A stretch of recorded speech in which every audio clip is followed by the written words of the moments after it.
terkait dengan hal itu, mungkin apa sih sebenarnya komponen cost yang terbesar ya untuk di industri retail itu sendiri, Pak?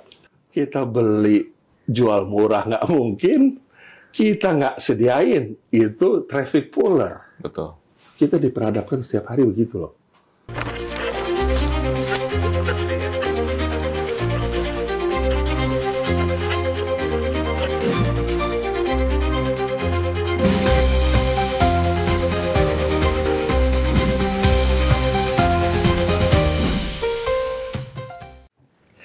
Selamat datang di Peer to Peers. Perkenalkan, saya Joshua Parede, Chief Economist Permata Bank, sekaligus Head dari Permata Institute for Economic Research atau PIER.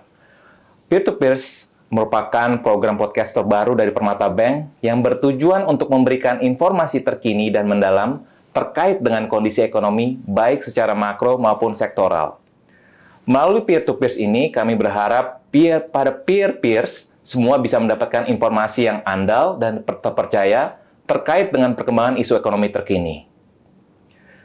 Di episode perdana ini, kita kedatangan seorang narasumber yang pastinya sudah sangat kredibel dan tidak diragukan lagi. Beliau adalah Ketua Umum Asosiasi Pengusaha Retail Indonesia atau APRindo, dan juga sekaligus merupakan Chairman of Federation Asia Pacific Retail Association atau FAPRA.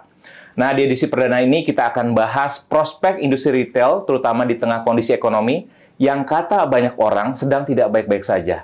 Langsung aja kita sambut Pak Roy Mande. Halo, apa kabar Pak Roy? Selamat pagi. Apa kabar Pak? Selamat pagi Pak ya. Bagaimana Pak ini kabarnya?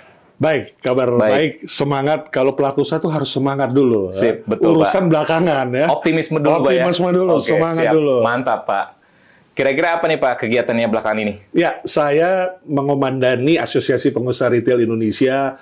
Di seluruh wilayah Indonesia kita ada 48.000 gerai dengan 600 korporasi retail. Dan puji Tuhan, syukur alhamdulillah, bersamaan saya mendapat amanah memimpin juga 20 negara, 20 asosiasi retail yang ada di 20 negara Asia Pasifik yang disebut Federation Asia Pacific Retail Association.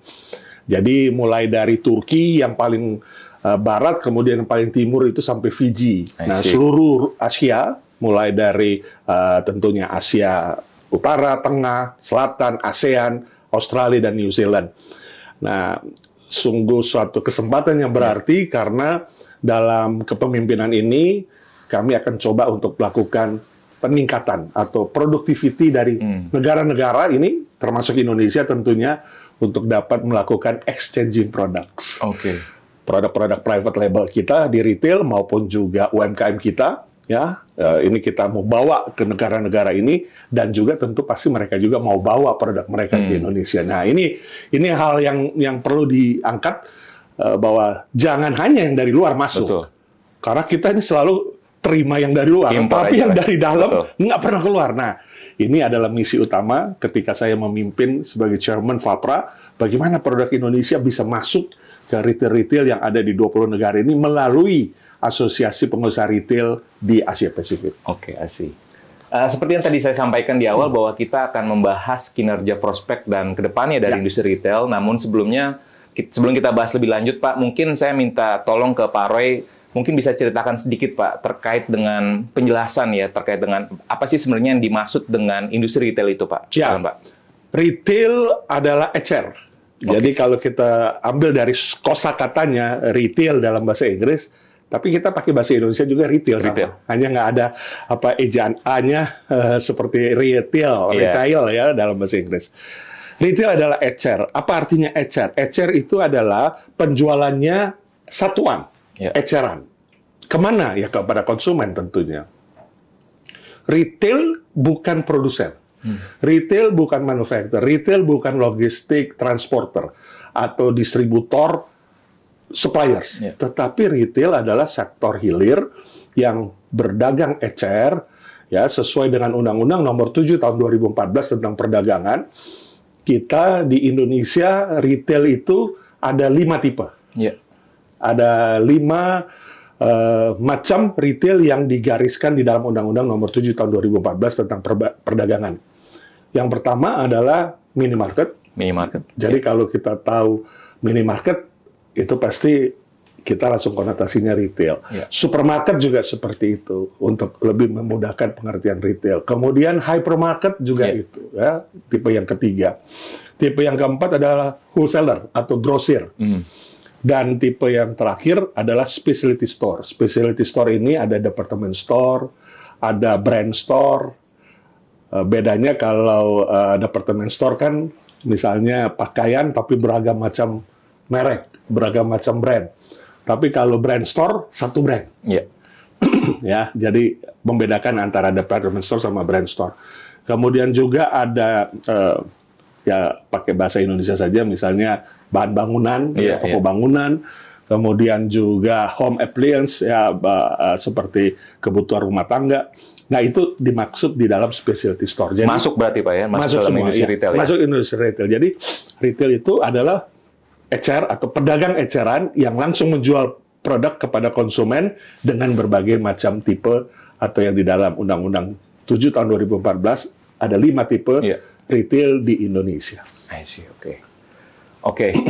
Nah, pada peers dan juga Pak Roy, terkait dengan industri retail ini, kami juga sebenarnya ingin menyampaikan beberapa tayangan terkait dengan kondisi dari level makronya, Pak ya. Mungkin nanti kita bisa lebih mendalami lagi, ataupun mungkin tadi ada beberapa hal yang sekiranya mungkin dari level mikronya tidak sesuai ataupun tidak inline dengan makronya, monggo nanti Pak. Tapi izinkan kami untuk menyampaikan terkait beberapa indikator. Yang pertama ini salah satunya adalah indeks penjualan retail ya. Ini beberapa survei data primer dari Bank Indonesia. Yang kalau kita lihat secara umum, Bank Indonesia melaporkan bahwa kinerja retail tahun ini memang cenderung relatif solid ya. Menurut kalau kita lihat dari trennya ya, kalau kita lihat trennya dari sejak recovery pandemi memang menunjukkan tren yang terus membaik. Namun kalau kita sebenarnya kita detailkan beberapa barang, itu tidak semuanya produk-produk ataupun yang masuk dalam IPR ini sudah kembali normal. Ya, hanya kalau kita lihat di sini hanya makanan, minuman dan juga tembakau dan juga BBM. Ya, selain itu kalau kita lihat trennya masih belum pulih sepenuhnya. Ya, dan berikutnya lagi kalau kita lihat data berikutnya ini juga berkaitan dengan indeks kepercayaan konsumen. Ini juga survei satu lagi dari Bank Indonesia. Kalau kita lihat memang kemarin ada survei di bulan Mei, terindikasi memang relatif masih IKK masih di atas level 100. Ya, ini memang mengindikasikan bahwa pada saat itu para responden yang diikutsertakan berarti mengindikasikan bahwa ini confidence levelnya cukup bagus. Namun yang menarik adalah kalau kita lihat dari indeks ekspektasi ekonomi dalam 6 bulan ke depan, ini menunjukkan tren yang masih sebenarnya di bawah dari kondisi sebelum pandemi. Ya, dan ini juga tentunya kita melihat beberapa fenomena yang belakangan terjadi terkait dengan harga pangan lah, lalu juga dengan kalau kita lihat juga dengan pendapatan real masyarakat yang cenderung trennya menurun sejalan dengan kenaikan biaya hidup. Nah, data berikutnya pun juga kami ingin menyampaikan terkait dengan kondisi perdagangan offline dan online. Di sini kami melihat terkait dengan okupansi rate dari pusat-pusat perbelanjaan Indonesia, termasuk juga di daerah Greater Jakarta ini saat ini pun juga masih belum kembali normal. Artinya masih di bawah kondisi sebelum pandemi. Dan hal ini pun juga kami melihatnya bahwa memang ada perubahan pola belanja dari masyarakat ya terkait dengan shifting ataupun mungkin ya alternatif pembelanja online, dan akhirnya ini terindikasi juga dari pengeluaran belanja masyarakat untuk belanja online yang memang untuk beberapa produk di e-commerce ini memang cenderung meningkat. Terutama kami meng-highlight adalah elektronik dan juga produk elektronik dan juga makanan. Dan kedepannya kita akan bicara juga terkait dengan hal itu juga Pak ya, terkait dengan bagaimana sih sebenarnya kondisi ataupun behavior dari masyarakat khususnya konsumen ini, apakah memang sudah sepenuhnya shifting ke online atau memang sebenarnya hanya pilihan-pilihan aja. Nah, yang berikutnya ini kami juga menyoroti juga dari sisi perbankan, Pak ya, khususnya kalau kita lihat dari kredit konsumsi yang dilaporkan oleh OJK. Saat ini kami melihat bahwa kredit, khususnya kredit non barang tahan lama, ya, non durable goods ini masih relatif solid dari sisi pertumbuhannya ya. Kalau kita melihat dari sisi pertumbuhannya ini cukup bagus, dan NPL-nya pun ya, NPL-nya ini kalau kita lihat yang sebelah kanan ya, NPL-nya masih di bawah rata-rata. Ya, di bawah rata-rata industri. Dan kalau kita lebih lanjut lagi, kita tahu bahwa memang belakangan ini dalam kurang lebih sejak Oktober tahun lalu, Bank Indonesia menaikkan suku bunganya. Memang ini di luar perkiraan Pak Aro ya, dan juga konsensus market di bulan Maret, di bulan April tahun ini pun juga Bank Indonesia kembali menaikkan suku bunganya. Namun kalau kita lihat dari sisi tingkat suku bunga untuk kredit konsumsi, relatif belum ada peningkatan yang signifikan. Ya, sehingga nanti kita akan bahas juga bagaimana sebenarnya dampak yang dirasakan oleh pelaku industri retail terkait dengan penyesuaian dari tingkat suku bunga acuan Bank Indonesia. Oke, mungkin itu Pak sekedar bacaan kami dari sisi makronya dan juga sebenarnya kami ingin mengonfirmasi sebenarnya Pak ya di level mikronya, di level pelaku industrinya, apakah tadi ada data terkait dengan IKK ataupun IPR itu sebenarnya menyatakan kondisi yang sebenarnya? Karena kalau kita lihat sebenarnya pasca pandemi ada beberapa pelaku retail modern khususnya ini yang banyak yang menutup gerainya juga ya. Jadi kira-kira sebenarnya apa sih Pak menurut bacaan Bapak sendiri sebagai Ketua Aprindo, kira-kira kondisinya apakah memang betul adanya bahwa daya beli masyarakat cenderung menurun saat ini? Baik, terima kasih. Jadi kami sependapat dengan data yang tentunya dilakukan oleh tim PIR untuk mengemukakan mengenai potret konsumsi rumah tangga, bahkan juga retail secara keseluruhan. Ya tadi saya mau menambahkan definisi retail ya. Kalau yang tadi kan kita lihat ada mobil, motor, dan lain sebagainya. Nah di Indonesia memang di dalam laporan konsolidasi itu dimasukkan dalam sektor retail. Tapi pembagiannya di dalam Undang-Undang Perdagangan memang mobil dipisahkan. Karena memang mobil dianggap sebagai poksinya perindustrian. Kalau kami poksinya perdagangan. Jadi ini hanya pembagian seperti itu. Tapi kalau di BI pasti dikonsolidasi. Baik, jadi kondisinya yang sekarang ini terjadi ada shifting, ada anomali dalam hal sektor retail di Indonesia. Shifting yang terbesar dan yang membuat perubahan. Saya katakan perubahan bukan 360 derajat. Kalau 360 derajat balik lagi kan. 180 derajat Pak ya. 180 derajat ya. Kadang-kala kan kita harus mendefinisikan arti ya supaya memang jelas. Betul. Kalau 360 ya balik lagi ya. Kita betul. Sudah next normal. Sudah sesuatu yang berbeda dengan yang sebelum pandemik. Nah, kenapa saya katakan itu ada kejadian besar ketika kita menghadapi pandemi COVID. Adanya shifting behavior. Dan shifting behavior ini bukan karena kemauan konsumen, bukan kemauan kita. Kita ini kan konsumen semua kan, Pak Pir juga kan konsumen. Bukan kemauan kita, karena memang pandemi COVID yang meriset kita semua punya behavior. Yaitu dari pola belanja yang biasanya kita comfort dengan family, kita datang bersama family karena family belanja itu sebelum COVID ya, itu adalah leisure. Kita bisa beranjak sana sama keluarga di saat kita belanja. Betul. Dengan kesibukan dalam satu minggu, biasanya weekend kita belanja, bisa bersilaturahmi sama keluarga. Nah, itu sangat kuat di Indonesia. Semua retail melakukan pengembangan bisnis retail karena melihat faktor itu. Ya. Nah, ketika berbelanja bersama-sama sebelum pandemik, berarti ada transaksi yang kami sebut sebagai impulse buying. Pembelian yang tidak direncanakan, ya namanya juga sama keluarga kan, sama anak, sama orang tua, kadang-kala paman, bibinya juga diajak kalau dari luar kota. Jadi ada belanja-belanja yang tadinya hanya mau belanja, oke, memang kita sudah habis kebutuhan di rumah, kebutuhan pokok, gitu pokok ya udahlah kita belanja yuk bareng-bareng. Nah ternyata sampai di dalam supermarket atau hypermarket, yang anaknya minta beli ini, yang anaknya beli itu, ya bapaknya, ya pamannya, akhirnya kalau kita lihat sebelum pandemi, mungkin Pak Joso juga perhatikan, bisa satu keluarga itu 4 troli. Iya, betul. Jadi antrinya bukan antri karena konsumen yang banyak, tapi anti troli. Impulsif itu Pak ya, yang barang-barang impuls. Karena impuls. Jadi kontribusi impuls, itu kami mencatat, ini average ya, kontribusi impuls dari setiap kepala keluarga yang berbelanja, setiap konsumen, jadi satu konsumen kepala keluarga, katakanlah 4 orang, 4-5 orang. Itu bisa mengkontribusi dari yang non-impuls itu kalau sekarang ini kita hitung lebih kurang 35-40% loh. Yang impulsnya. Karena kan kita tahu Pak Joshua, retail itu is detail. Jadi kita sangat detail sekali mengatur harga, price structure, promosi. Activity, Ya, kemudian juga kolaborasi dengan bank misalnya buat promo bareng gitu kan. Ada fund yang disiapkan untuk promosi dari bank, kemudian kita pakai untuk kasih tambahan diskon dengan memakai kartu bank dan lain sebagainya. Nah, itu semua memberi dampak kepada akhirnya impulsnya menjadi signifikan sebelum pandemi. Itu yang saya mau katakan. Tapi setelah pandemi atau pada saat pandemi kan semua kita harus work from home, study from home, ya. Kalau work from home udah jelas, jalan-jalan di rumah saja kan gitu ya, nggak bisa jalan-jalan keluar rumah karena takut contagion takut tertular. Itu ngeriset. Sehingga ketika setelah pandemi, yang belanja keluarga itu drop, ya, bisa sekitar 60%, 60-65% drop.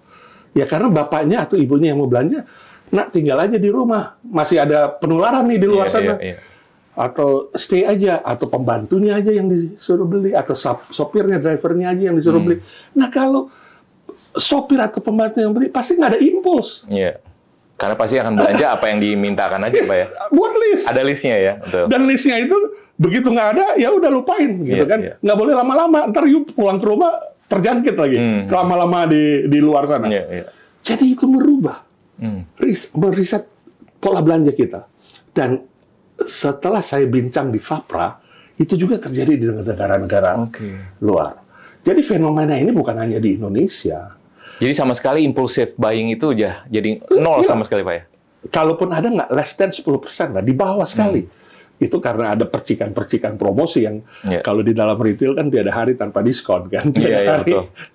Karena diskon is not only gimmick, but diskon is a blood of the business. Ya.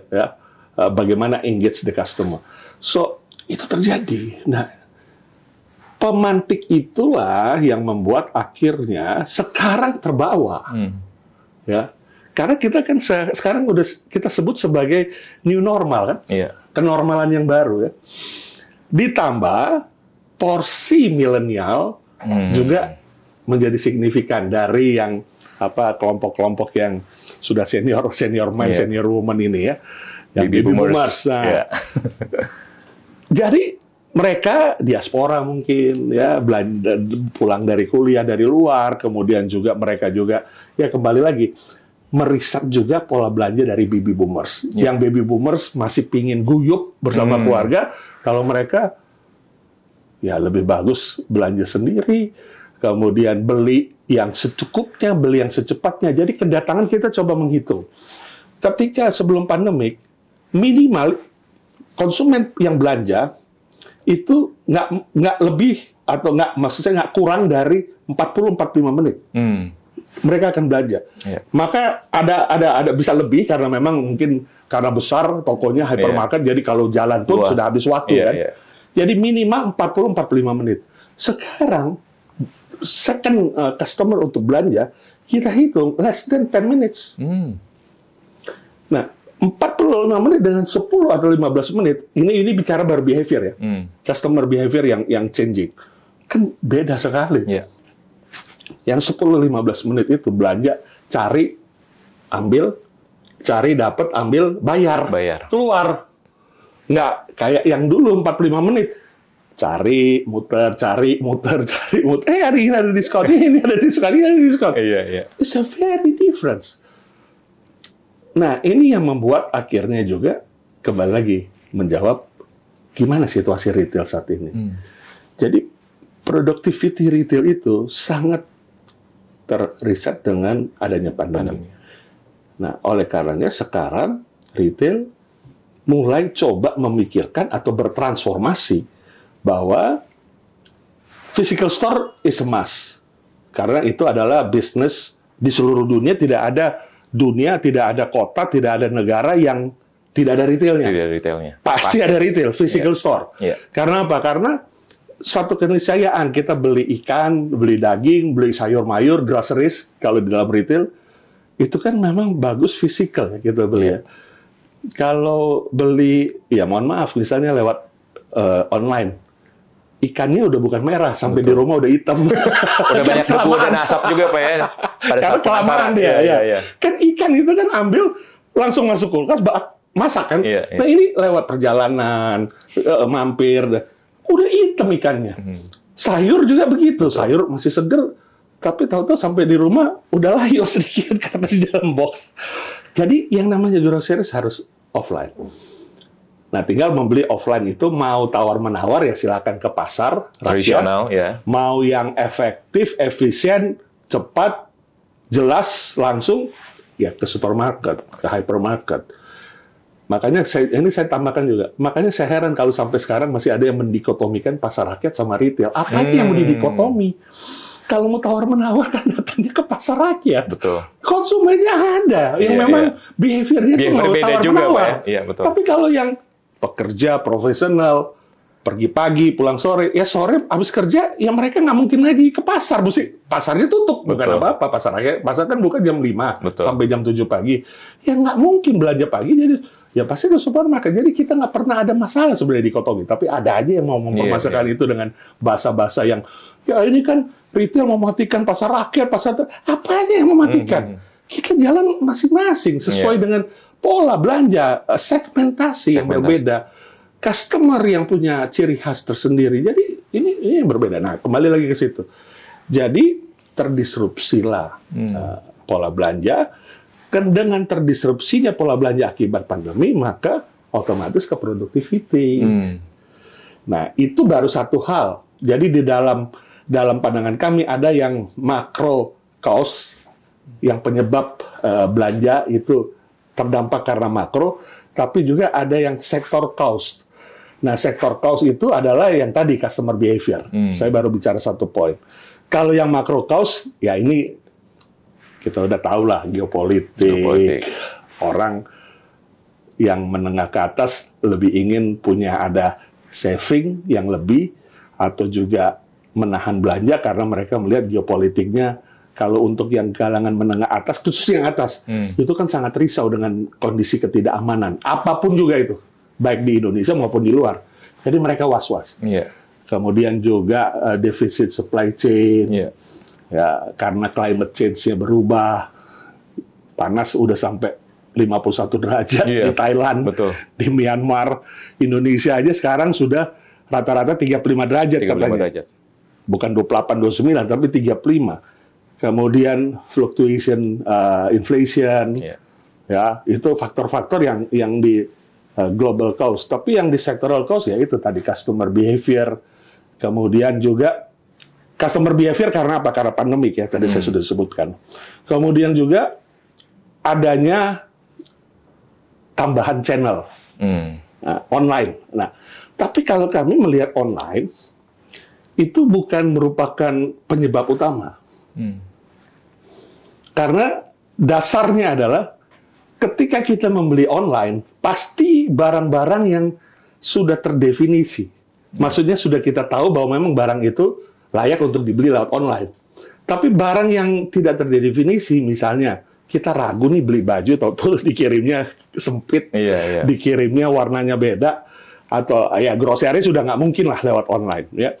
Kemudian juga barang-barang yang sifatnya yang non elektronik lah misalnya. Kalau yang elektronik kan beli USB udah pasti lah USB nggak mungkin beda dengan yang di offline sama online. Ya. Jadi itu oke, beli hard disk, beli hal-hal yang udah terdefinisi. Tapi yang tidak terdefinisi pasti mesti ke offline. Mereka ingin coba dulu, ingin pakai dulu, fitting dulu, ingin rasakan dulu, lihat di kaca kalau baju dan lain. Nah jadi kami nggak melihat lagi online itu mendisrupsi kami, tapi justru online itu adalah alternatif channel di mana offline juga harus punya online. Online juga ternyata sekarang punya offline. Tidak bisa survive juga, Pak ya? Harus ada offline-nya juga. Harus ada offline. Ya, mungkin saya nggak sebutin brandnya, tapi udah ada sekarang brandnya online, udah ada tuh di mall. jadi dan itu nggak hanya di Indonesia, tapi di luar juga. Ya kita bicara di luar misalnya yang Amazon ya, ini di luar oke lah kita sebut. Nenek moyangnya e-commerce ya, yang pertama kali yang punya e-commerce. Sekarang punya Amazon Go.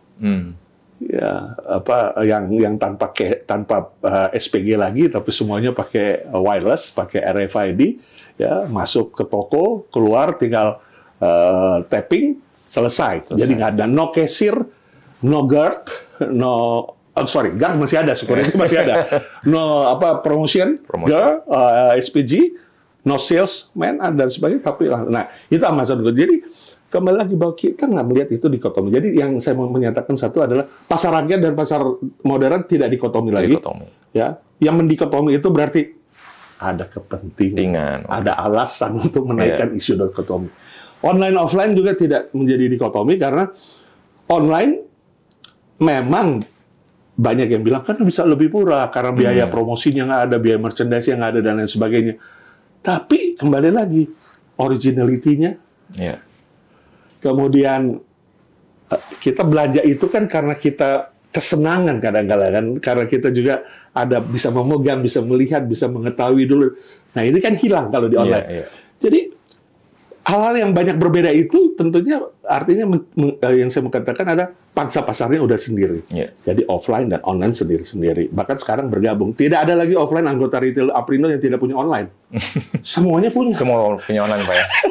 Semuanya bisa beli dari aplikasi sekarang. Oke. Kecuali mohon maaf saya mau sampaikan beberapa lokal retailer kita mungkin belum punya aplikasi karena mereka sudah dengan offline-nya saja. Misalnya kita punya anggota di Sanggar Talaut, Pak.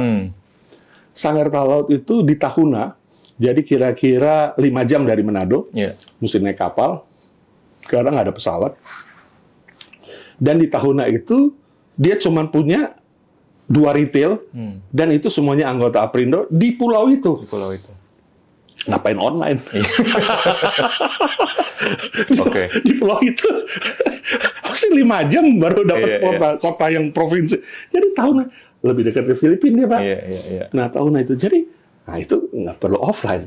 Jadi, ada yang memang retail yang tidak jalankan offline karena kepentingan tersendiri. Tapi semua retail, hampir saya bilang hampir 98%, 2% yang tidak, itu pasti punya online. Jadi, kita udah saling mengisi untuk channel menuju kepada konsumen. Jadi, kalau kita lihat, Pak, sebenarnya kan di kuartal 1 yang lalu, kita bersyukur ya ada faktor musiman ya. Ada Lebaran dan juga Ramadan. Dan memasuki kuartal kedua juga ada Ramadan, juga Idul Fitri, dan juga mudik ya. Nah, kira-kira gimana sih Pak behavior di tahun ini, khususnya 2024? Apakah memang ada penurunan dari si kinerja retail secara umum? Karena, dan apalagi kalau kita melihat nanti kaitkan juga dengan kedepannya Pak ya.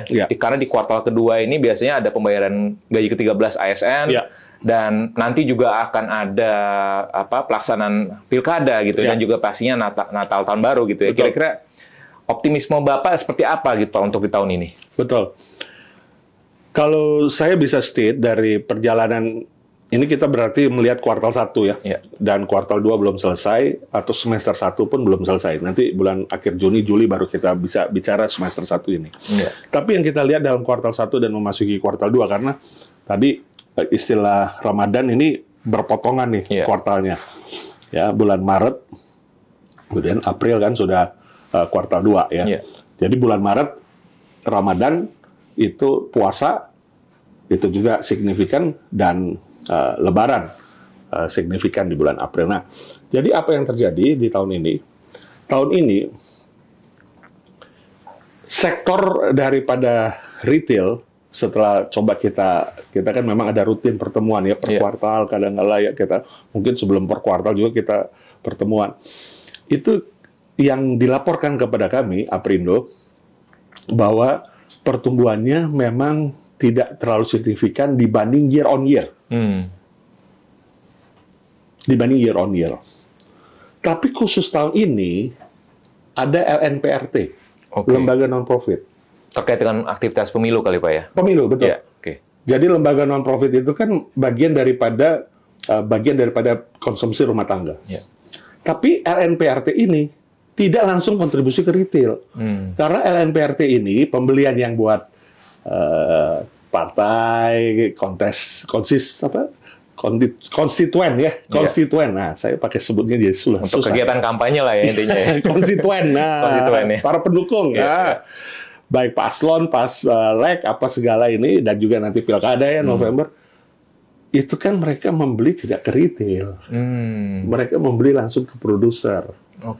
Ke distributor. Karena apa? Karena mereka tahu kalau beli di retail kan pasti udah ada margin. Ya, margin untuk Karena partai besar Pak ya, karena belinya tadi definisi di awal kan. Kecuali yang dadakan. Iya. Dadakan tapi hanya kecil lah, less than 5% lah. 95% itu mereka langsung ke manufacturer. Mereka langsung ke distributor. Walaupun itu hal yang di dalam perdagangan kita nggak selayaknya seperti itu. Ya kan, karena kan memang manufacturer is manufacturer. Yes. Oke lah, dia tangan dari manufacturer yang pertama itu distributor satu lah atau distributor. Nah, distributor kan nggak boleh langsung ya namanya dia masih sektor hulu, belum bukan sektor hilir. Tapi oke lah, kita nggak mempermasalahkan itu. Jadi pemesanan itu langsung terjadi directly ke principal, bahasanya begitu. Nah, itu nggak mengkontribusi bagi retail. Kontribusi bagi makanan dan minuman secara konsolidasi, betul. Karena kan yang diberikan konstituen kan makanan dan minuman kan. Nggak ada yang di luar makanan dan minuman. Betul. Jadi nggak ada baja kan, nggak ada diberikan, nggak ada nikel. Semuanya berkaitan dengan kebutuhan pokok Pak ya. Consumer good lah pasti. Betul. Nah, diambil dari prinsipal. Nah, jadi kalau Joshua tanya spesifiknya retail di pemilu gimana atau yang kuartal 1, nggak terasa kita, nggak terasa signifikan. Tapi kita yang sangat terasa dan itu sudah time to time mandatory, yaitu di Ramadan. Itu sudah pasti. Kita hitung dalam 1 tahun productivity kita, Ramadan itu mengkontribusi hampir 40% dari omset. Ya, plus minus 5%. Artinya begini, ya memang majority masyarakat kita kan merayakan Lebaran. Hampir sekitar 230 juta ya. Dan mungkin ada pembayaran THR juga kali Pak di situ. Ya, itu satu. Terus kedua, THR. Behavior customer Indonesia setiap THR, ini kita tanya langsung nih kepada konsumen, jadi bukannya dalam pemikiran saja. Mereka pasti habisin. Karena bagi mereka itu adalah uang dari atas gitu, langit gitu ya. Yang memang ya udah rezeki habisin. Nah, makanya kadang-kala fenomenanya yang terjadi begitu Lebaran drop shot itu. Setelah festive season langsung drop ya. Drop shotnya nggak tanggung-tanggung. Meluncur. Apalagi mau mendekati ke Juni kan. Sekolah, kemudian ada juga yang menengah oke lah liburan. Jadi itu udah di mana-mana, bukan di mana-mana, setiap waktu, setiap Ramadan, drop shot, pas. Nah, kita lihat di tahun lalu, itu di kuartal kedua. Tahun lalu berarti Lebaran dan Ramadannya masih kuartal kedua ya, masuk di kuartal kedua. Sekarang kan terbagi. Tahun lalu, Lebaran itu di bulan April ke awal Mei, itu kita punya 5,17 di kuartal kedua. Jadi di kuartal 2023 tuh di kuartal 2 tuh tinggi gitu kan. 5,17 terus turun jadi 4,9. Nah, di kita ini nggak sampai 5,17 saya yakin. Karena apa? Karena ya kondisinya kita terpecah kuartal 1, kuartal 2. Kemudian kedua, ya artinya yang kalau tahun lalu terekam dalam 1 kuartal, kalau tahun ini kan terbagi 2. Ramadan, puasa sama Lebaran. Dan memang sekarang ini, nah ini yang jadi fenomena. Ketika kita tahun ini ada peningkatan hampir 70 juta pemudik. Signifikan 70 juta itu. Dibandingkan sebelum waktu pandemi juga itu lebih turun lagi. Nah, kalau pemudiknya naik, fenomena yang terjadi, konsumsinya agak terdelusi. Karena ketika mereka memutuskan untuk mudik, mereka harus keluarkan biaya transportasi kan. Dan kalau mudik itu atau mereka jalan keluarga, itu pasti kan nggak mungkin hanya sampai di tujuan. Sampai di tujuan mereka mesti destinasi dong. Betul. Ya, ke tempat wisatanya. Iya. nggak ada yang mudik cuma sampai di rumah terus sama seminggu di rumah aja. Pasti mereka. Nah, itu pakai uang THR kan pasti. Jadi ketika ini relevansinya, ketika pemudiknya bertambah, maka konsumsinya tidak sebesar ketika pemudiknya rendah. Yang keluar kota maksudnya. Jadi yang merayakan kan tetap merayakan. Tapi ada perbedaan antara pemudik yang tinggi dengan pemudik yang rendah. Pemudik yang tinggi, mereka itu pasti larinya ke destinasi wisata. Kalaupun mereka bawa oleh-oleh, masa memang satu mobil itu oleh-oleh semua? Kan enggak. Jadi saya teringat Pak, sebenarnya dengan datanya BPS Pak, kalau kita breakdown lebih dalam itu konsumsi rumah tangga, itu terlihat jelas memang spending untuk leisure ya, untuk transportasi dan juga restoran hotel, itu justru malah meningkat. Dan bahkan lebih tinggi dibandingkan belanja untuk makan minuman yang umum gitu ya, yang memang basic needs-nya gitu. Jadi memang betul. Jadi memang apakah betul gitu berarti ya? Oke. Betul. Jadi itu satu kenyataan bahwa ya apalagi kan bangsa kita silaturahmi ya. Ketika sudah mudik ya udah pasti ingin menyenangkan orang tua dan lain sebagainya. Ya nggak cukup dengan makan minum, pasti mereka harus destinasi. Nah itu cost-nya keluar ke situ. Nah kemudian kita tahu juga ini beberapa hal ya yang mendisrupsi di tahun ini. Yang tadi saya state tahun ini lebih rendah dari tahun lalu di kuartal 1 dan 2 ini. Kemudian yang kedua harga bahan pangan. Nah, volatilitas harga bahan pangan yang sangat berfluktuasi ini sangat mempengaruhi. Ya. Kalau kita nggak bicara sektor yang marginal, yang hampir sekitar 22 juta, ada yang bilang 29, tapi ada pemerintah bilang 22 juta, oke lah. Karena mereka ya memang sudah selalu diberi bantuan untuk bisa melanjutkan kehidupannya dan pasti daya beli nggak ada di sana. Betul. Tapi mereka untuk hidup saja ya itulah yang dibantu. Bantuan sosial, bantuan langsung tunai yang 600.000 sekali bayar 2 bulan. Karena kalau dibayar 300.000 sebulan ya habis cepat. Pulang aja udah habis tuh 300.000. 600.000 oke lah, masih bisa ada stok-stok lah. Nah ini berakhir kan bulan Juni. Kita mau dengar lagi nih pemerintah lanjutin nggak yang 22 juta, yang 600.000 BLT per 2 bulan. Kita mendorong harus dilanjutkan karena mereka dalam posisi suffer. Ya. Kemudian ditambah lagi gelombang PHK. Ini faktor yang mendisrupsi ya konsumsi. Diperkirakan sampai dengan pertengahan tahun ini 20.000 kan yang di PHK. Ya, alas kaki, industri alas kaki, tekstil. Ya. Ada yang bilang 16.000, 17.000, average 20.000 lah, karena ada yang tidak tercatat pasti. Kalau orang di PHK, yang diutamakan adalah mereka bisa hidup, bukan untuk belanja. Mereka dapat uang, yang dijaga itu adalah supaya mereka bisa makan dan minum, bukan untuk belanja. Artinya apa? 25, kita bicara 20.000, 20.000 itu kan berarti kehilangan daya beli. Sudah pasti. Nah, kemudian yang harga bahan pangan tadi itu juga mendisrupsi kelompok menengah yang selalu sekarang kita sebut udah mantap. Makan tabungan. Iya, betul. Ya. 115, ada yang bilang 118, oke lah. Juta penduduk itu adalah kelompok menengah. Jadi kalau kita hitung-hitung 22 juta, 25.000, ini hitungan dari kepala aja ya. Kemudian kelompok menengah 115, 118 juta. Berarti kan ada penurunan mereka konsum. Kalau sudah mantap kan nggak mungkin impuls buying lagi. Iya, betul. Sudah mantap. Ini makan tabungan ya. Dan juga terlihat kan dari DPK kan. Betul. DPK turun loh. DPK turun Pak, betul. DPK simpanan yang di bawah 1 miliar. 1 miliar. Average kalau tidak salah, correct me if I'm wrong, 8% sekarang ya. Turun. Justru pandemi bisa sampai 14, 12 lebih 14%.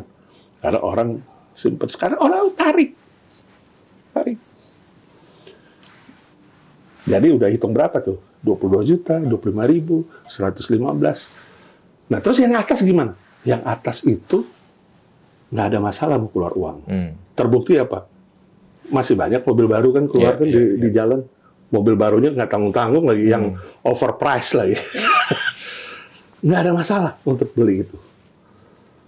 Tapi untuk yang kebutuhan hari-hari, kebutuhan yang yang tadi saya bilang kan di awal, belanja sama family segala itu drastis kurang juga. Karena apa? Ya udahlah cukup beli kebutuhan pokok aja lah.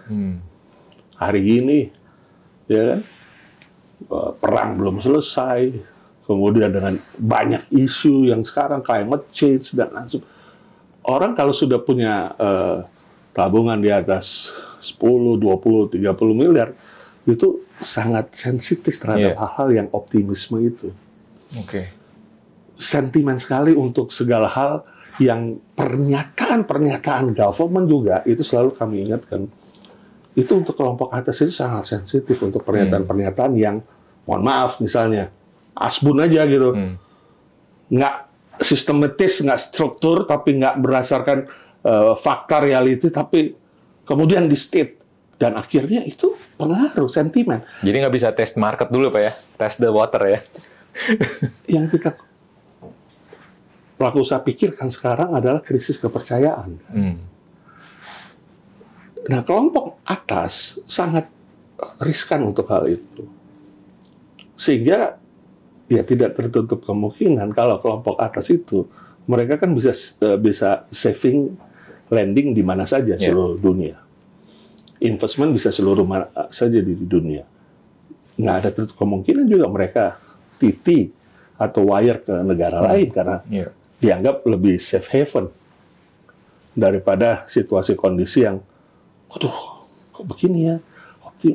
Ketika pemerintah tidak punya dasar untuk membangun optimisme, kalaupun punya dasar tapi tidak keluar, tidak nyata, maka sentimen itu akan terus bertumpuk, bertambah, dan seterusnya akan membuat ya capital flight akhirnya. Ini yang menjadi satu kondisi saat ini. Nah, bagian dengan retail gimana? Ya buru-buru mereka belanja di retail. Nah, ini kita bisa lihat, Pak Yusuf bisa lihat sekarang masuk ke mall-mall yang full branded ya. Kita tunggu aja 1 jam di depan toko itu. Berapa banyak yang membeli, membawa kantong belanja, membeli produk itu. Ini realistis saja. Mungkin dalam 12 jam beroperasi, bisa dihitung jari yang belanja. Jari kita kan maksimal 10 kan? Betul. Dihitung jari yang belanja. Ya mungkin 2, mungkin 3. Tapi kalau brand store kan nggak ada masalah untuk itu, yang high value ya. Mereka kan sangat penting adalah bukan soal sales-nya, tapi existing market-nya. Mereka masuk di Indonesia berarti mereka sudah menambah value portfolionya. Karena mereka ada di negara ini. Meningkatkan portfolio. Tapi productivity-nya less. Nah, itu juga yang membuat sekarang mall-mall itu, mall ini dengan retail kan one coin two side. Ada mall, pasti ada retailnya. Ada retail, mesti ada mallnya. Belum semua mall recovery setelah pandemi. Mall yang leisure, mall yang experience, apa itu mall leisure dan experience? Yang mengedepankan makanan dan minuman. Karena orang kalau makan dan minum itu, is a must. Belanja, is not must. Karena sebelumnya nggak bisa pada saat pandemi nggak bisa kongko-kongko, Pak ya, nggak bisa makan di restoran. Sekarang udah lewat dari pandemi, semuanya hanya makan, Pak, berarti ya. Sekarang orang masuk ke pusat belanja atau mall, yang mereka cari, mereka ada kebutuhan belanja, tapi yang mereka cari pasti dulu makan dan minum dulu. Kenapa terjadi itu? Itu karena shifting juga, shifting perilaku konsumen. Mereka akan dengan situasi lebih stressing, challenging yang begitu besar. Orang perlu ini kan melepaskan stressingnya, dan makan minum paling enak, melepaskan stressing yang paling enak, kenyang, terus spendingnya juga tidak besar, Pak ya. Spending nggak besar, dan ini aktualisasi dengan teman keluarga, Pak. Dan bisa ini Instagramable juga, Pak. Kalau belanja, kalau belanja Instagramable. Wah, saya lagi di ini nih, saya lagi restoran baru nih. Tapi kalau belanja kan selfish kan? Nanti dulu lah. Ya, ini nggak usah bicara orang lain. Diri kita sendiri lah. Saya beberapa kali, udah pegang barangnya. Nanti dulu. Karena selfish.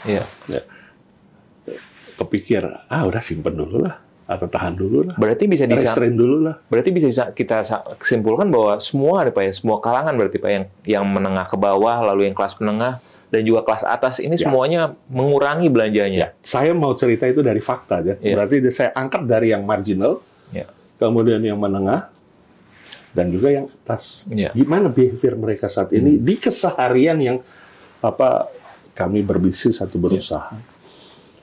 Jadi ini sesuatu yang perlu diadres oleh pemerintah.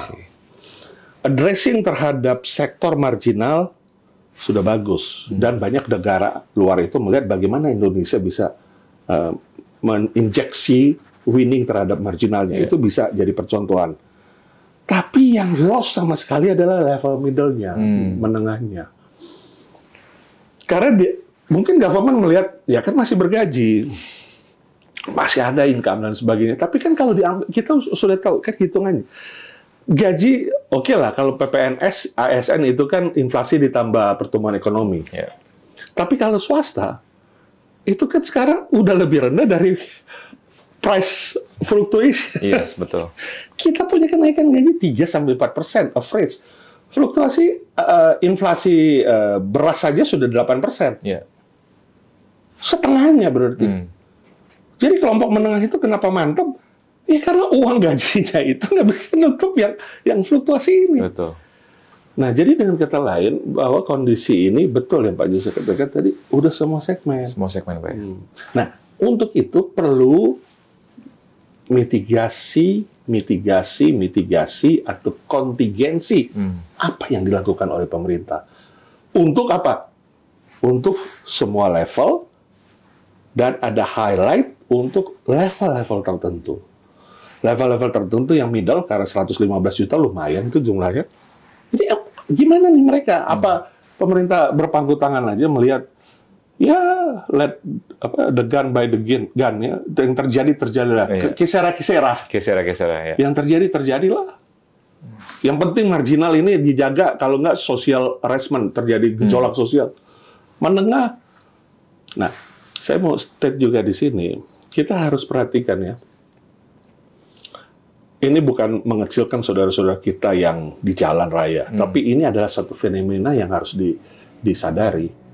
Ketika kita di jalan raya, di kendaraan kita, kemudian kita melihat yang berbaju hijau makin banyak. Saudara-saudara kita yang transportasi online. Yeah. Berarti sektor Yeah. formalnya defisit. Sektor informalnya meningkat.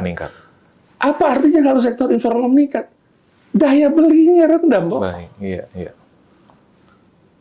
Mereka yang jalankan saudara-saudara kita yang harus sekarang kita bekerja kalau bisa tanpa panas dan tanpa hujan pasti lebih baik daripada kepanasan dan kehujanan, kan? Betul. Itu hal yang mendasar bagi setiap manusia kalau bisa bekerja yang ada atapnya, nggak hujan, nggak kepanasan. Tapi mereka harus sekarang bekerja tanpa atap dan hujan dan panas. Terus pemerintah hanya lihat saja, oh iya, yang penting mereka kan ada kerja ya, transportasi online ya, tapi nggak taunya lebih banyak. That's bahwa informal lebih besar dari formal. Dan apa artinya informal lebih besar? Bagaimana kita mau 6-7%? Iya, exactly. 6-7% bisa dengan menggenjot ekspor, menggenjot ekspor, menekan impor, kemudian mendorong investasi dalam waktu 5 tahun. Saya nggak yakin. Unfortunately belum bisa, Pak. Nggak yakin. Karena masih PDB kita masih 50% lebih itu masih konsumsi, Pak. 51,8% dan itu udah lebih dari 1 dekade. Ini saya dalam FGD lucu nih. Ada yang mengatakan pemerintah tidur juga 5% pasti. Dapat, Pak ya? Asal jaga konsumsinya. Iya, betul. Jadi, kalau konsumsinya nggak terjaga, terus mau genjot yang lain. Nggak yakin saya. Jadi, konsumsi harus dijaga.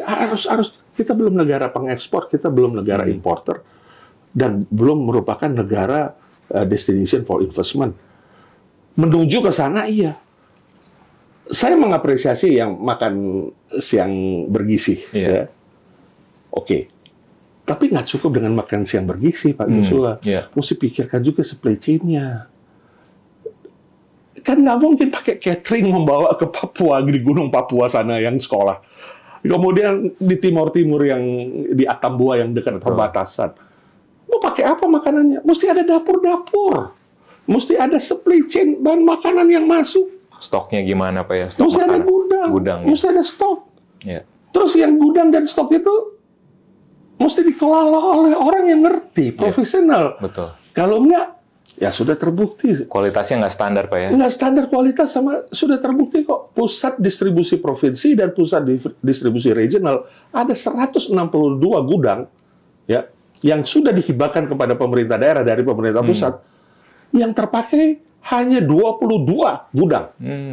140 lebih gudang yang sudah jadi gudangnya buat yang diberikan kepada pemerintah daerah, ada 162. Itu ada yang jadi futsal, ada yang jalanan untuk ke gudang itu udah jadi alang-alang karena nggak pernah dilewatin lagi, gudangnya juga sudah, asetnya sudah mulai rusak. Tidak terkelola. Manajemennya berarti kurang Pak ya Pusat dari distribusi pemerintah daerah? Regional dan pusat distribusi provinsi. PDR dan PDP, selain gudang Bulog dan selain gudang BGR, BUMN ya. Tapi ini ada gudang yang memang dibuild oleh pemerintah pusat, kemudian terimakan, hibahkan kepada pemerintah daerah. Nggak dipakai. Bukan nggak dipakai karena memang nggak mau pakai, nggak tahu jalaninnya. Nggak tahu kelolanya. Nah, saya kembali lagi dengan makan bergizi tadi. Siapa yang kelola? Betul. Untuk dapurnya? Siapa yang kelola untuk sistem inventory-nya? Supaya bahan pasokannya itu terjamin sehingga jangan sampai pada satu hari, wah makanan belum nyampe. Karena apa? Oh barangnya belum ada di gudang. Kenapa? Oh belum ada yang kirim ke gudang. Kenapa? Nggak ada sumbernya yang ngatur. Ya, bagaimana mau jalan makanan bergizinya? Padahal alokasinya nggak tanggung-tanggung ya. Lebih dari 400 triliun Pak ya? Hampir sama dengan satu IKN. Ya, satu IKN 460 triliun. Jadi kita mendukung itu karena itu pasti menggerakkan ke konsumsi. Ada faedahnya, ada faedahnya Pak Joshua. Mendorong ke konsumsi loh itu. Karena ada bahan makanan yang terserap kan.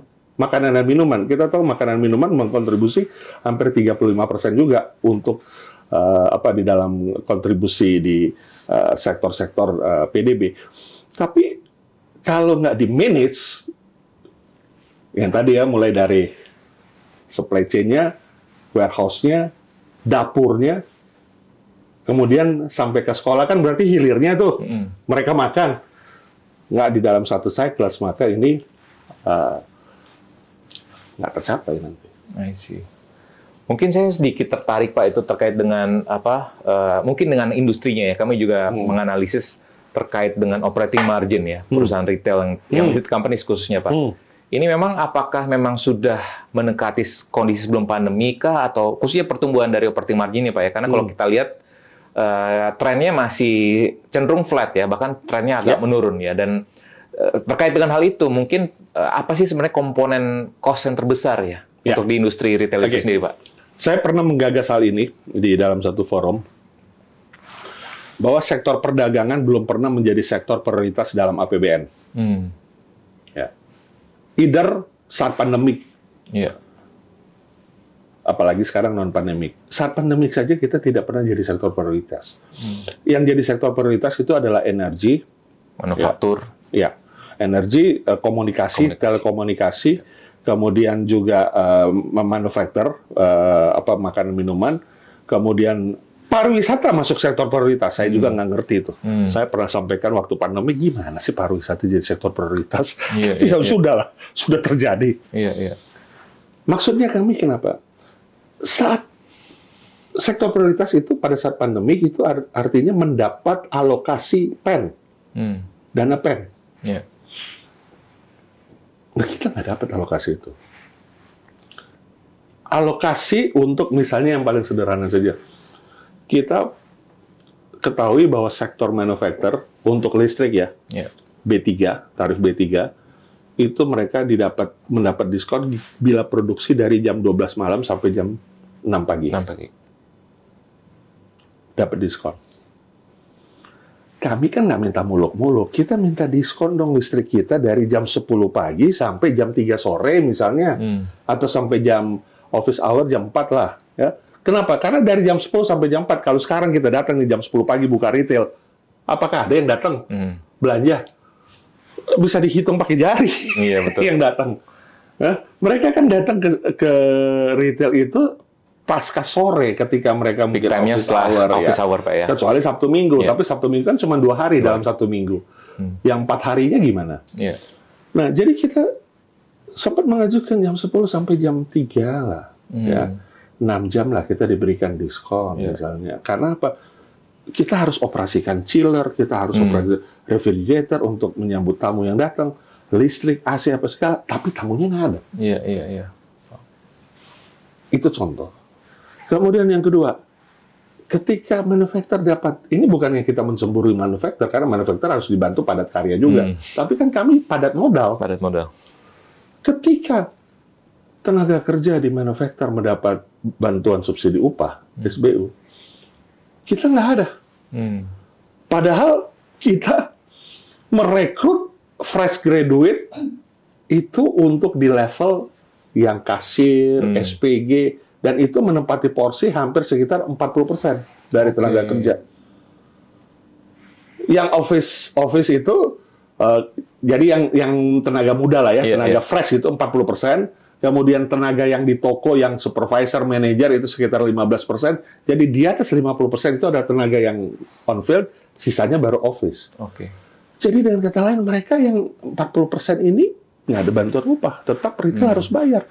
Padahal retail bersamaan harus membayar korporasi kredit, retail mesti membayar overhead cost-nya, kemudian labor cost dan lain sebagainya yang tidak ada subsidinya. Satu kali saja pernah ada subsidi di dalam masa pandemi. Ya ini jadi curhat ya. Yaitu diskon PPN sewa untuk retail. Saya pertanyakan lagi ke government, berapa banyak retail yang ada di dalam mall yang sewa? Bukannya retail hampir 60% itu ada di standalone. Minimarket itu standalone kan rata-rata. Nah, yang di mall itu berapa? Dan itu cuma diberlakukan 1 semester. Jadi diskon PPN-nya untuk sewa, PPN sewa. Saya katakan berapa banyak retail yang ada di mall, kemudian berapa banyak yang menyewa. Rata-rata kalau yang standalone itu sendiri, milik sendiri. Jadi kondisi kayak begitu, saya katakan ya itu hanya untuk sisa-sisa kali ya. Retail itu yang mengkontribusi konsumsi rumah tangga. Di retail itu mengkontribusi konsumsi rumah tangga sama pasar rakyat itu, karena pasar rakyat memang lebih banyak kan. Pasar rakyat itu data terakhir pedagangnya itu totalnya pasar rakyat sekitar 120 ribuan, 130 ribuan lah. Tapi jumlah pedagangnya di dalam satu pasar itu kan banyak tuh. Nah, jumlah pedagangnya itu 2,6 juta. Ya, 2,6 juta di 120 ribuan pasar. Memang mereka lebih banyak jumlahnya daripada kita yang hanya 48 ribu. Tapi kan kondisinya kita ketahui bahwa kita juga untuk konsumen, untuk masyarakat yang berbelanja juga, itu mengkontribusi bisa sekitar 35%, 40% juga di kita. Jadi kalau mau kita retail nggak ada, maka tuh konsumsi rumah tangga yang 5,2% atau 51,8 atau 52%, rontok itu langsung jadi cuma 30% tuh. Kalau retail nggak ada. Nah, itu apakah di-observe gitu loh oleh pemerintah, sehingga kita nggak mendapatkan insentif, sektor prioritas. Yang notabene kita ini adalah kontribusi untuk konsumsi. Jadi kita kontributor utama dalam PDB, tapi tidak diutamakan. I can feel you, Pak. Karena saya menjalankan, saya merasakan kita yang kontributor utama, tapi tidak diutamakan. Sambil nih, satu poin. Kewajiban yang udah kita penuhi, haknya belum dibayar sampai sekarang. Rafaksi minyak goreng. 344 miliar sampai sekarang belum kita pegang. Padahal sudah 2,5 tahun. Kita melakukan kewajiban dengan dibujuk, diharap, dimintakan. Kita lakukan, ada permendaknya.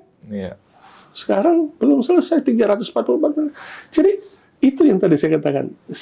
Kita kontribusi utama, salah satu kontributor utama, tapi tidak diutamakan. Nah ini, marilah kita berharap kepada pemerintah dapat mengerti, mengetahui, memahami akan sektor retail ini. Menarik Pak, ini kita udah cukup panjang lebar Pak. Mungkin forward looking ya Pak ya. 2-3 tahun ke depan mau kayak gimana bisnis retail ini, dan mungkin harapannya ya dari pelaku industri, termasuk juga rekomendasi. Kira-kira apa yang harus dilakukan oleh pemerintah supaya tadi bisa menopang bisnis retail ini sehingga tadi konsumsi yang kalau melek aja, kalau merem aja itu bisa, pertumbuhan kita bisa 5%. Silakan Pak Roy. Ya, jadi ke depan tentunya kita berharap kita bisa menjadi prioritas juga. Karena ini sama kejadian kayak sektor menengah. Yang menurut pemerintah akan ada gaji, ada income. Padahal mereka sekarang udah makan tabungan gitu kan. Betul. Selama ini nggak pernah ada satu conditional yang langsung touching ke mereka. Tapi berputar-putar baru ke mereka. Nah sama juga retail kan gitu. Berputar-putar ke sektor hulu baru nanti dampaknya ke hilir gitu. Nah, tapi ya itulah. Jadi satu prioritas ke depan perlu untuk juga diangkat. Kemudian kedua, keikutsertaan. Nah, kita selalu berharap faktor yang perlu dijaga ke depan adalah bagaimana pelaku usaha senantiasa diikutsertakan. Pelaku usaha real ya. Kami ini pelaku usaha real. Setiap hari kita berhadapan dengan konsumen, berhadapan dengan supplier, berhadapan dengan manufacturer. Perlu diikutsertakan di dalam segala kebijakan yang akan dibuat ke depan. Dunia semakin disruptif, dunia semakin challenging, ya. Dunia semakin berubah, ya. Yang paling mendekati sekarang yang sangat merubah kita itu climate change kan, sehingga produksi kita juga terkendala, ya. Situasi sentimen juga akhirnya terjadi dan macam-macam. Nah, jadi kita diikutsertakan untuk apa? Untuk setiap regulasi yang akan dibuat, ya. Sering kita pakai istilah, kita jangan hanya disosialisasikan, tapi kita perlu dari inisiasi. Nah, sekarang yang terjadi kan sosialisasi. Padahal sudah ditandatangan. Cuman draft yang ditandatangan belum dikasih lihat. Yang dikasih lihat yang belum tanda tangan. Mohon maaf. Karena itu yang terjadi. Kalaupun benar belum ditandatangan, sudah disosialisasi, yes, kita terima sebagai input. Yes, kita teruskan ke pimpinan. Tapi begitu keluar, ditandatangan, yang kita minta, yang kita harapkan, yang sudah di yes, nggak juga berubah. Nggak diikutsertakan. Nggak berubah juga. Jadi, apa yang disosialisasikan berbeda dengan output. Jadi, kita berharap ke depan nggak hanya sosialisasi, tapi dari inisiasi. Misalnya nih, melihat nih, ini gimana sih carut-marut perdagangan bahan pokok dan penting, bapokting. Ayo, kita diikutsertain dong. Import, import. Import bagaimana? Apakah perlu ada keterlibatan? Apakah perlu ada keikutsertaan kita juga? Ayo, retail, minimal kita kasih diskresi. Kalian juga harus jadi importer, harus memenuhi persyaratan, sehingga minimal kalian sendiri bisa, ketersediaan barang kalian sendiri yang mikir. Penuhin. Kalau sekarang kan kalian dapatnya dari sisa-sisa distributor. Sisa gula, sisa apa, baru dikirim ke retail, harganya udah naik. Baru kita bingung. Kita beli, jual murah nggak mungkin, kita nggak sediain. Itu traffic puller. Betul. Kita diperhadapkan setiap hari begitu loh. Dilematis, Pak ya? Kasih kebijakan. Oke, sekarang retail, siapa yang menjadi importer? Tunjuk, atau buat koperasi. Pemerintah tunjuk. Tapi kalian harus untuk langsung ketersediaan barang ya. Dengan harga, kan retail itu adalah penjaga inflasi, Pak. Iya, betul. Karena satu-satunya di retail yang bisa fixed price. Dan kita pengemban amanah harga eceran tertinggi atau harga acuan. Makanya kita ini selalu dipakai government untuk harga eceran tertinggi dan acuan. Karena apa? Supaya memberi contoh, harga yang di luar retail, kalau mahal, nggak bisa bertahan lama. Betul. Karena masyarakat kan akan cari, ngapain saya beli di pasar yang non-retail, harganya 16.500 gula, sementara di retail masih 14.500, saya ke retail aja. Makanya harganya 16.500 ketahan tuh.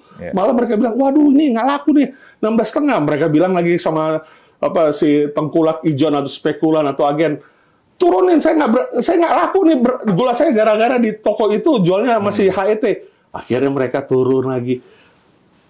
Kita penjaga inflasi itu.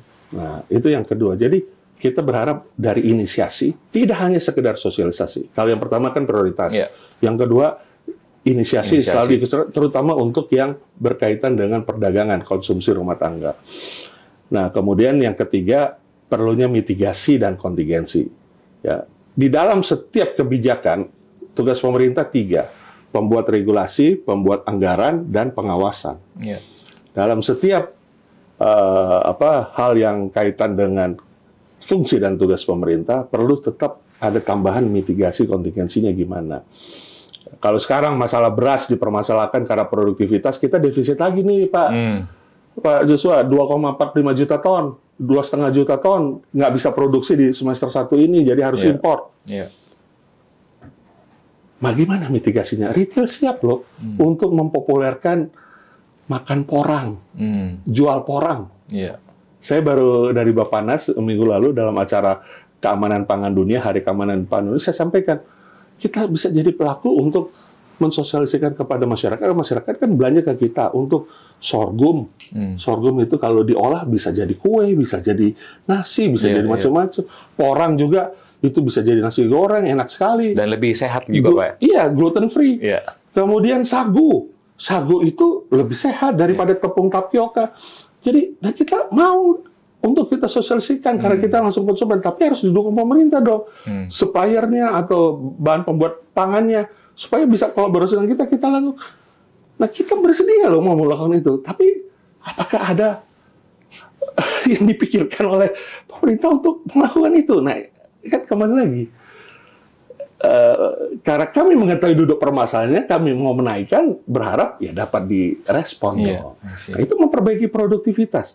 Kemudian dikasih izin importir, buatlah koperasi retail supaya kita bisa impor gula langsung, supaya ketersediaannya pasti, harganya pasti. Jangan dari sisi pemain-pemain distributor, ya saya bilang aja, mafia pangan nih yang bermain ini. Akhirnya harganya digenjot naik, bukan digenjot turun. Bagus digenjot turun, digenjot naik. Kenapa mereka bisa lakukan itu? Karena mereka udah di beras itu misalnya, mereka udah kasih talang-talangan pengepul-pengepul itu kepada petani, sehingga begitu panen, pengepul ambil, petani udah nggak bisa jual lagi, karena udah dikasih talangan dengan harga 6 bulan lalu, kemudian masuk ke pengepul giling, simpen dulu sampai harga bagus. Begitu, ini kan pemegang uang kuat nih, pemodal besar, begitu udah harga bagus, baru dilepas, harga udah naik. Itu kan sudah jadi tahun ke tahun. Kita udah tahu semuanya. Tapi untouchable, kenapa untouchable? Kita nggak ngerti juga. Makanya dipotong aja, kita juga bisa langsung. Tapi buat koperasi, kita dari Kementerian, kan koperasi bisa melakukan fungsi impor. Asal ada rekomendasi dari Kementerian Koperasinya untuk syarat dan kondisi. Nah, seperti itu yang kita harapkan. Sehingga ke depan tentunya kita berharap lebih produktif, kita tetap dapat berkarya, kita dapat terus dua hal yang di dalam retail, khususnya ketersediaan pangan dan kestabilan harga tetap terjaga, dan sektor atau retailnya juga tetap bisa hidup, tidak hanya bertahan, tapi hidup bahkan maju. Satu-satunya yang diharapkan retail itu untuk maju itu adalah ekspansi, bertumbuh, berkembang. Kita bisa ekspansi dengan kemudahan berusaha dan kepastian hukum. Gitu. Jadi saya tadi tarik kesimpulannya Pak ya, tadi ada prioritas, inisiasi, kontingensi dan mitigasi, dan juga tadi ya terkait bagaimana produktivitas dari industri retail ini agar bisa berkembang lagi, betul. Oke, peer-peer semuanya, tidak terasa sudah 1 jam kita berbincang terkait dengan industri retail di Indonesia dengan pakarnya sekali, dengan ketua Perindonya di sini. Namun, dan banyak sekali insight menarik terkait dengan industri ini yang kami dapatkan. Sekali lagi, thank you Pak Roy, udah datang ke studio Peer kami di sini, dan demikianlah episode kali ini. Sampai jumpa di Peer-to-Peer selanjutnya. Semangat! Terima kasih, Pak.